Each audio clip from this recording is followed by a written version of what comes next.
Halo sobat semua, jumpa lagi dengan Denbagose Channel. Bagaimana kabar sobat semua? Sebelum kita mulai cerita ini, ayo silakan subscribe, like, komen, share dan nyalakan loncengnya untuk mendapatkan notifikasi terbaru ketika Mimin upload videonya. Dr. Stranger, bab 684, teman dari panti asuhan. Thomaskin mengangguk. Sekolah swasta memang seperti ini. Kalau mau masuk, pada dasarnya harus membayar uang pangkal. Alasan mengapa fasilitas sekolah swasta begitu bagus adalah karena uangnya berasal dari sini, dan semua itu diberikan oleh orang tua yang kaya. Kemudian lingkungan sekolah menjadi semakin baik sehingga semakin banyak siswa yang datang. Thomaskin berkata, "Aku akan mensponsori kalian 200 miliar, kami ingin masuk sekolah sore ini juga." Kepala sekolah tertegun sejenak lalu bertanya lagi, "Berapa banyak yang ingin Anda sponsori, Pak?" 200 miliar, aku akan menulis ceknya ketika masuk nanti sore. Kali ini kepala sekolahnya sudah mendengar dengan jelas, jumlahnya benar-benar 200 miliar, dia benar-benar terkejut, dan dengan cepat berkata, Baik, aku akan mengaturnya sekarang juga." Biasanya orang tua yang datang hanya membayar uang pangkal sekitar 200 atau 400 juta, dan yang kaya akan mensponsori 1 miliar lebih, dan yang punya 2 miliar ke atas itu semuanya adalah pengusaha lokal yang kaya. Di luar dugaan, kali ini ada yang sponsor 200 miliar. Dengan uang 200 miliar ini, bisa membangun 2 gedung pengajaran. Pelanggan sebesar itu harus diterima dengan baik.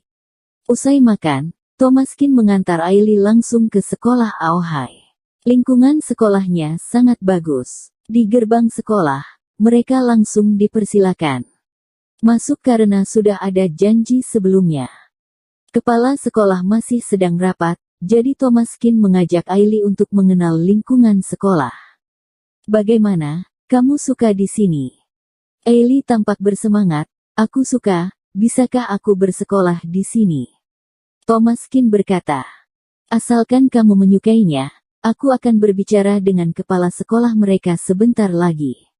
Bahkan tanpa hubungan Axel Sun, dengan kekayaan Thomaskin, pada dasarnya tidak ada masalah dengan sekolah mana yang ingin dia masuki.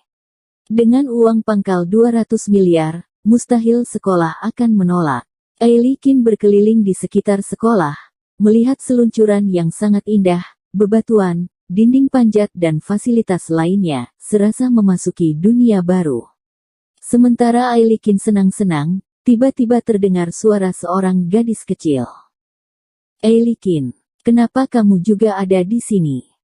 Ailey tertegun sejenak, menoleh, dan melihat seorang gadis yang 2 atau 3 tahun lebih tua darinya, jauh lebih tinggi darinya. Meskipun hanya terpaut 2 atau 3 tahun, dia sedang dalam tahap perkembangan, jadi dia lebih tinggi. Gadis itu berkulit gelap dan terlihat lebih kuat dari anak seumurnya. Setelah melihat Ailey, dia menghampiri dengan ekspresi bercanda. "Kamu juga diadopsi?" Ailey tampak waspada dan melangkah mundur. Gadis ini bernama Chia-Sia. Dia adalah kenalan Ailey di panti asuhan. Ketika di panti asuhan, Chia-Sia adalah kakak perempuan tertua. Karena dia tinggi dan perkasa, dia akan menindas orang lain kemanapun dia pergi. Ailey sering ditindas olehnya.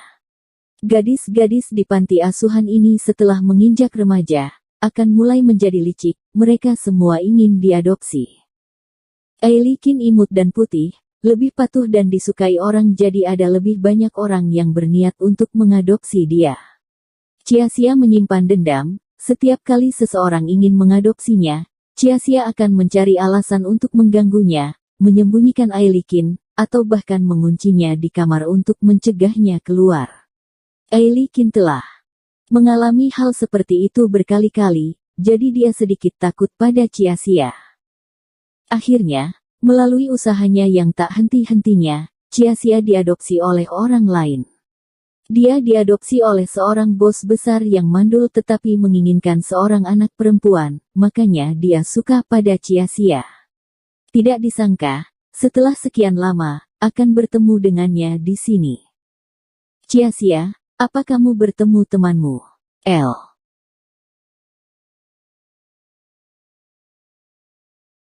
Dr. Stranger, bab 685 memang kenapa kalau menindasmu? Seorang pria gemuk besar berusia 40-an berjalan mendekat, dengan kalung emas, sepatu kulit, ikat pinggang Hermes, kemeja dan celana mahal, dan tas yang dikepit di ketiaknya. Sekali lihat juga tahu adalah orang kaya baru. Cia-cia tersenyum, ayah, ini mantan teman sekolahku. Setelah diadopsi, Cia-cia telah mengubah marganya, tetapi nama panggilannya tetap Cia-cia. Pria gendut itu tertegun sejenak, tidak menyangka bisa bertemu dengan mantan tenan sekelasnya dari panti asuhan. Oh, gadis kecil ini juga diadopsi. Pria gendut itu memandang Thomas Kin dan berkata, nama keluargaku Liang, dan namaku Anto Liang. Kamu bisa memanggilku CEO Liang. Apakah kamu kesini untuk mengurus pendaftaran masuk sekolah juga? Sebelum Thomas Kin bisa menjawab, Anto Liang tersenyum. Ini bukan tempat yang bisa kamu datangi. Uang pangkal di sini paling tidak perlu 400 atau 600 juta. Kulihat kalian sepertinya ke sini dengan taksi, kamu bahkan tidak mampu membeli mobil. Masih berani datang ke sekolah bangsawan seperti. Anto Liang berbicara dengan sangat lugas, melihat bahwa Thomas Kin masih sangat muda dan tidak memarkirkan mobil di luar. Kesan pertamanya adalah sudah pasti bukan orang besar, mungkin karyawan kecil di perusahaan mana. Thomas Kin mengerutkan kening. Dia tidak memiliki kesan yang baik terhadap orang yang selalu merasa diri lebih unggul seperti ini, jadi malas mempedulikannya. Cia-cia mencibir dan berkata pada Aili Kin, Aili, belikan sebotol air untukku dan ayahku. Aili Kin berdiri di sana, tidak bergerak, menggigit bibirnya. Cia-cia mengerutkan kening dan mendengus dingin, apa kamu tidak mendengarku berbicara? Denganmu, Aili Kin. Apa yang kamu lakukan dengan berdiri diam di situ, cepat pergi. Ketika berada di panti asuhan sebelumnya, Cia-cia selalu memerintahkan Aili Kin untuk melakukan sesuatu, membeli air, membeli makanan, menyapu, membersihkan kamar, singkatnya, menindasnya tanpa henti. Sekarang mereka tidak lagi berada di panti asuhan, Aili Kin tentu saja tidak ingin mendengarkan instruksinya lagi. Aili Kin mengertakkan gigi dan berkata, mengapa kamu tidak membelinya sendiri? Cia-cia melotot, apa yang kamu katakan? Aku membelinya sendiri. Sekarang setelah keluar dari panti asuhan, aku sudah tidak bisa memerintah kamu lagi, ya. Aili Kin, kamu lupa ketika dulu sering kupukuli. Aku akan bertanya sekali lagi, kamu mau pergi atau tidak? Aili Kin mengertakkan gigi, tidak pergi. Cia-cia sangat marah. Dulu dia bisa menindas Aili Kin, sekarang dia masih tetap bisa menindasnya. Jangan berpikir bahwa kamu akan baik-baik saja setelah meninggalkan panti asuhan. Aku pikir kamu ingin ditampar. Saat suara itu jatuh, Cia-cia langsung mengangkat tangannya, berniat untuk menamparkan wajah Aili Kin. Namun, sebelum tangan Cia-cia sampai, Thomas Kin sudah menamparnya. Dengan sekejap, Thomas Kin langsung membuat 5 sidik jari di wajah Cia-cia. Permasalahan antara anak-anak, Thomas Kin awalnya tidak ingin ikut campur. Tapi Cia-cia ini malah main tangan. Gadis berusia 13 atau 14 tahun ini begitu kejam dan terbiasa menindas orang lain, benar-benar harus dikasih pelajaran. Meskipun Thomas Kin tidak mengerahkan banyak tenaga, muka Cia-cia tetap bengkak. Wajah Anto Liang berubah drastis, dia sangat marah, kamu berani memukul putriku, cari mati. Anto Liang melangkah maju dan ingin ribut dengan Thomas Kin, tetapi melihat tampang kejam Thomas Kin, dia langsung takut, dia yang memang tidak berguna, tentu saja tidak akan turun tangan dan melawan orang secara sembarangan. Hebat kamu tunggu saja, aku akan suruh orang untuk membunuhmu. Thomas Kin mendengus dingin, terlalu malas untuk berbicara dengan orang seperti itu, dia menunjuk Cia-cia dan berkata, jika kamu berani mengganggu Aili, lain kali aku akan membuat tanganmu tidak bisa bergerak. Meski mengancam anak-anak itu membosankan, Thomaskin tetap perlu mengatakannya. Hal-hal seperti kekerasan di sekolah seperti begini harus dicegah, terutama karena karakter Ailey saat ini. Dia tidak berani mengatakannya meski sudah ditindas.